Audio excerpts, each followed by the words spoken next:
तो जब हम एनर्जी ट्रांसफ़र की बात करते हैं, एनर्जी ट्रांसफ़र इज़ रियल। जो लोग इसके बारे में नहीं मानते हैं, वो अलग बात है, पर ये रियल है, इसमें कोई दो राय नहीं है। आपके आपके ऑरा से दूसरे के ऑरा में एनर्जी ट्रांसफ़र होती है।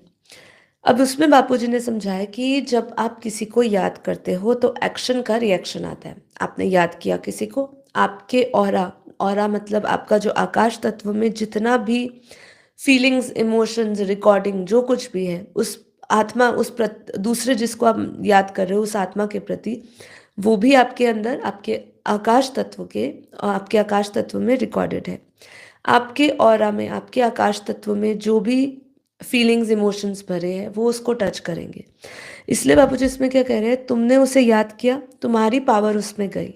तुम्हारी पावर उसमें गई तो उसका जो कचरा है, मतलब अगर वो आत्मा विकारी है, क्योंकि बापूजी ने उस वीडियो में ये भी बोला कि ये तो जो राग, द्वेष, ईर्ष्या ये सब छोड़ने की जो बात आ रही है, तो छोटे-छोटा विकार है।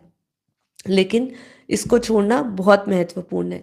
तो ये भी अगर किसी आत्मा को जिसको याद कर रहे हो वो नेगेटिव है, अब आपको तो इसलिए कहते हैं ना, किसी को जज मत करो, सोचना स्वरूप ना बनो, किसी को सोचोगे तो उसकी एनर्जी आपके अंदर आएगी, उसकी पावर, नेगेटिव पावर आपके अंदर आएगी। वो आत्मा नेगेटिव है, उसका ऑरा, उसका आकाश तत्व में नेगेटिव वाइब्रेशंस है। आप उसको याद करोगे, उसकी एनर्जी, उसके ऑरा में जो नेगेटिविटी है, उसके आकाश तत्व में जो नेगेटिविटी है, वो आपके ऑरा में आएगी।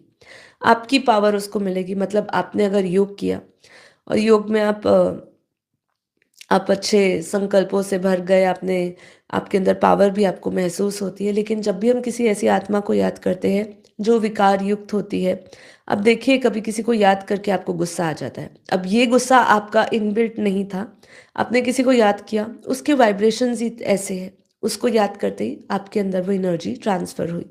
तो एनर्जी ट्रांसफ़र इज़ रियल। इसलिए बापूजी कहते हैं सोचना स्वरूप नहीं बनना। इसलिए जो साधक होता है, जो रियल साधक है या जो संत हैं, वो हमेशा अपना ग्रुप डिसाइड करते हैं, अपना सर्कल डिसाइड करते हैं, मुझे किसके साथ रहना है, किसका संग लेना है, किसको याद करना है, किसको याद नहीं करना है।